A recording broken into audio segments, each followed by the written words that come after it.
निर्मल मन जन सो मोहि पावा, मोहि कपट छल छद्र न भावा।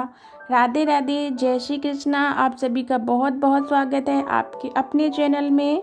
साथ ही आपको जन्माष्टमी पर्व की ढेर सारी शुभकामनाएं। इस बार की 2024 की जन्माष्टमी 26 अगस्त दिन सोमवार को जन्माष्टमी पर्व का त्यौहार पूरे भारतवर्ष में बहुत ही धूमधाम से मनाया जाएगा। तो आज की इस वीडियो में मैं आपको पूरा विधि पूर्वक जन्माष्टमी की पूजा विधि बताऊंगी कि कैसे आपको ठाकुर जी की सुबह से पूजा करना है। तो आपको सबसे पहले जन्माष्टमी के दिन ठाकुर जी को पंचामृत से स्नान जरूर कराना चाहिए। तो पंचामृत स्नान के लिए दूध, दही, घी, शक्कर, गंगा जल, अगर गंगा यमुना नदी का जल है तो आप यमुना नदी का जल ले सकते हैं। तो हमने एक बड़ी सी परात में अपने तीनों ठाकुर जी को एक साथ बैठा लिया है। तो सबसे पहले हम ठाकुर जी का खीरे से जन्म करते हैं। तो आपको कोई नुकीली चीज़ नहीं लेनी है। इस तरीके से आप सिक्के से खीरे को काट कर ठाकुर जी का जन्म करा सकते हैं। तो चलिए, जब भी आप ठाकुर जी का जन्म करा रहे हैं तो आपको मन में कृष्ण महामंत्र का जाप करना चाहिए, या तो कृष्णाय वासुदेवाय हरे परमात्मने प्रत्यक क्लेश नाशाय गोविंदाय नमो नमः। ये बहुत ही अच्छा मंत्र है। तो इस मंत्र को आपको मन में जपते जाना है। ये बहुत अच्छा मंत्र है। या श्री कृष्ण गोविंद हरे मुरारे, इस महामंत्र का जाप कर सकते हैं। या हरे कृष्ण कृष्ण कृष्ण हरे हरे, हरे राम राम राम हरे हरे। ये मंत्र का उच्चारण आपको अपने मन में करते रहना है। और सुबह से ही अगर आप जन्माष्टमी का व्रत करना चाहते हैं तो आप व्रत का संकल्प सुबह से ही स्वच्छ होकर स्नान करके आप जन्माष्टमी व्रत का संकल्प ले सकते हैं। तो चलिए, सबसे पहले हम अपने ठाकुर जी को दही से स्नान कराएंगे। और आप मन में ही हरे कृष्ण कृष्ण कृष्ण हरे हरे, हरे राम राम राम हरे हरे, इस तरह आप मंत्र बोल सकते हैं। या ठाकुर जी का कोई अच्छा सा भजन भी गा सकते हैं। इसके बाद ठाकुर जी को यमुना नदी के जल से स्नान कराना चाहिए। अगर आपके पास यमुना नदी का जल उपलब्ध नहीं है तो आप गंगा जल का भी इस्तेमाल कर सकते हैं। इसके बाद यहाँ पे मैंने एक थाल में अष्टदल कमल बनाया है। तो ठाकुर जी को जब भी उनको स्नान कराते हैं तो आपको एक थाली में इस तरीके से अष्टदल कमल बना लेना है। तो हमने एक ये जो कांसे की थाली है इसमें अष्टदल कमल को बना लिया है। और चलिए, अब हम स्नान करा लेते हैं। हरे कृष्ण कृष्ण कृष्ण हरे हरे, हरे राम राम राम हरे हरे, हरे कृष्ण कृष्ण कृष्ण हरे हरे, हरे राम राम राम हरे हरे, हरे कृष्ण कृष्ण कृष्ण हरे हरे, हरे राम राम राम हरे हरे। तो अभी हमारे घर में ये नए माधव जी आए हैं। तो आपको जन्माष्टमी के दिन ठाकुर जी का पंचामृत से स्नान जरूर कराना चाहिए। या तो आप दोनों टाइम करा सकते हैं, सुबह या जिस टाइम पे आप जन्म कर रहे हैं, या फिर आप एक टाइम भी पंचामृत से स्नान करा सकते हैं। इसके बाद ठाकुर जी का जन्माष्टमी के दिन बहुत ही अच्छे से श्रृंगार करना है। उनके लिए नई पोशाक लाना है। सुबह भी आप उनको नई ड्रेस पहनाएं और शाम को भी उनका बहुत अच्छे से श्रृंगार करें। तो ये सारी ड्रेस हम लोगों ने घर पे ही बनाई है ठाकुर जी के लिए। आप लोगों को हमारे ठाकुर जी का ये पोशाक कैसा लगा, आप हमें बता सकते हैं। तो ये हमने ठाकुर जी को नई ड्रेस पहना दी है। और जन्माष्टमी के दिन हमें ठाकुर जी का बहुत अच्छे से श्रृंगार करना चाहिए। उन्हें तिलक करना चाहिए चंदन का, और उनका पूरा बहुत अच्छे से श्रृंगार करना चाहिए। सर पे मोर मुकुट, बंसी, ये सारी चीज़ों से ठाकुर जी का बहुत अच्छे से आप श्रृंगार करिए, अपने ठाकुर जी की सेवा करिए। तो देखिए, हमारे माधव बहुत ही प्यारे लग रहे हैं, बहुत ही सुंदर। तो ये अभी हमारे घर में इस बार की जन्माष्टमी में नए माधव जी आए हैं। तो हम इनका स्वागत बहुत ही अच्छे से करेंगे। और इसके बाद ये देखिए, मैंने ठाकुर जी का जो मुकुट है ये ठाकुर जी को धारण करा दिया है। तो इस तरीके से आप बहुत अच्छे से अपने ठाकुर जी का श्रृंगार करिए, बहुत प्रेम पूर्वक, बहुत ही श्रद्धा के साथ। जैसे कि एक हम छोटे बालक को प्यार दुलार से श्रृंगार करते हैं, उसी तरीके से आपको ठाकुर जी की भी सेवा एकदम छोटे बालक की तरह निर्मल हृदय से करनी चाहिए। जैसे छोटा बालक निर्मल होता है तो भगवान की सेवा हमें पवित्र मन से करनी चाहिए, छल कपट से नहीं। तो इस बार की जन्माष्टमी में माधव जी के लिए मैंने चांदी की कुछ ज्वेलरी बनवाई है, तो मैंने धारण करवा दी है। बहुत दिन से मन में विचार था कि इस बार कान्हा जी के लिए कुछ गिफ्ट लाना है। तो ये कान्हा जी की मैंने जो चेन है इसी बार माधव जी के लिए लेके आई हूँ और माधव जी से पहन के बहुत खुश है। तो चलिए हमारे जो सबसे छोटे वाले माधव हैं इनकी भी ड्रेस पहना देते हैं। तो ये ड्रेस भी हम लोगों ने घर पे ही बनाई है।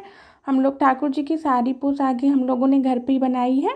तो चलिए अपने छोटे माधव का भी बहुत अच्छे से हम श्रृंगार कर देते हैं। और देखिए हमारे माधव बहुत ही प्यारे लग रहे हैं इस ड्रेस में, है ना माधव। अब छोटे माधव को ज्वेलरी पहना देते हैं। तो इस तरीके से आप ठाकुर जी को जन्माष्टमी के दिन कुछ ना कुछ गिफ्ट ज़रूर देना चाहिए। आप चाहें तो चांदी की बांसुरी दे सकते हैं या फिर बांस की बांसुरी दे सकते हैं। जो भी आप ठाकुर जी के मन में लिए, आपकी जो श्रद्धा है, इस दिन ठाकुर जी को आपको गिफ्ट में ज़रूर कुछ ना कुछ देना चाहिए। तो ये देखिए हम अपने ठाकुर जी का बहुत अच्छे से हमने श्रृंगार कर दिया है और हमारे तीनों लाला बहुत ही सुंदर लग रहे हैं, बहुत ही प्यारे लग रहे हैं। अब इस तरीके से धूप दिया ठाकुर जी को हम दिखाएंगे, धूप दिखा देते हैं। बहुत ही सुंदर श्रृंगार लग रहा है हमारे ठाकुर जी का। और अगर आप से भजन बनता है या सोहर बनती है तो आप ठाकुर जी को सुंदर सा भजन गाकर सुना सकते हैं। हरे कृष्ण कृष्ण कृष्ण हरे हरे, हरे राम राम राम हरे हरे, कृष्णाय वासुदेवाय हरे परमात्मने प्रणतक क्लेशनाशाय गोविंदाय नमो नमः। तो ये बहुत ही शक्तिशाली मंत्र है। आपके जीवन में बड़ी से बड़ी विपत्ति परेशानी जब भी आए, आप इस मंत्र का दिया जलाकर अगर जप करेंगे तो आपकी सारी परेशानी ज़रूर दूर होगी। तो ये देखिए हम अपने ठाकुर जी को बहुत अच्छे से हमने श्रृंगार कर दिया है। अब पुष्प से श्रृंगार कर देंगे ठाकुर जी का, क्योंकि ठाकुर जी को श्रृंगार करना बहुत पसंद है। उन्हें तरह तरह की ड्रेस पहनना, पुष्पों से श्रृंगार करना हमारे बांके बिहारी को बहुत ही अधिक प्रिय है। तो इस तरीके से हम अपने बाल गोपाल को पुष्प भी अर्पित कर देते हैं।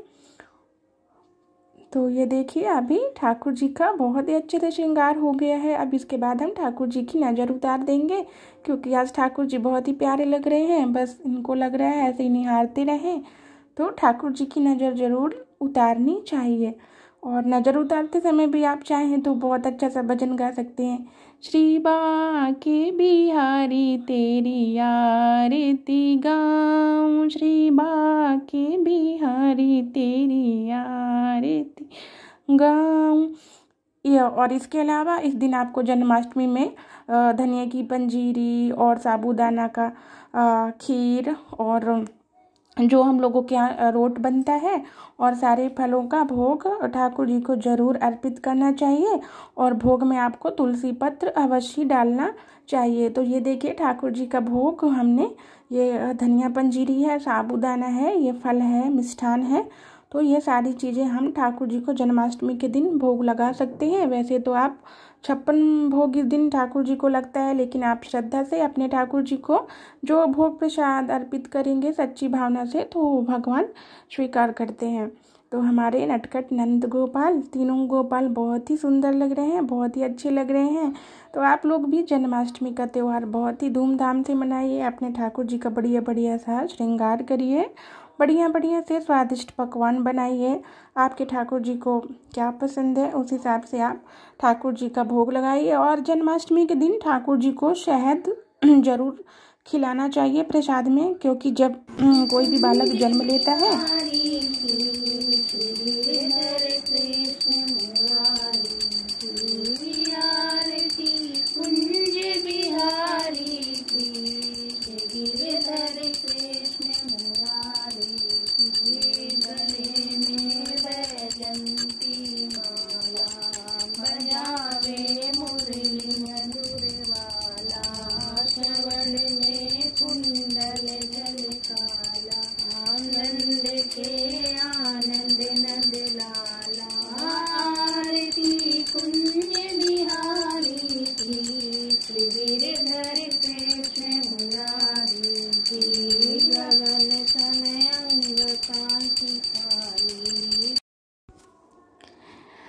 तो तो दोस्तों हमने ठाकुर जी की आरती बहुत ही प्रेम पूर्वक की थी, बहुत ही अच्छा लगा ठाकुर जी की आरती करने के बाद। इसके बाद मम्मी ने ठाकुर जी के प्रसाद के लिए जो गुड़ के मीठे वाले रोट बनते हैं, तो मम्मी प्रसाद के लिए रोट अर्पित बना रही थी। तो इस दिन आप ठाकुर जी को बढ़िया बढ़िया से पकवान घर में ज़रूर बनाइए। साथ ही मम्मी ने साबूदाना की खीर और ये धनिया पंजीरी है, तो इस दिन ठाकुर जी को धनिया की पंजीरी का भोग जरूर अर्पित करना चाहिए। तो ये हमारी धनिया की पंजीरी बनकर रेडी हो गई है। और साथ ही दूध से बनी चीज़ें हमारे ठाकुर जी को बहुत पसंद है। तो ये हमारा प्रसाद बनकर रेडी हो गया है। माँ ने और मैंने मिलके सारी तैयारियां कर ली थी। तो आप सभी को जन्माष्टमी की ढेरों सारी शुभकामनाएं। राधे राधे।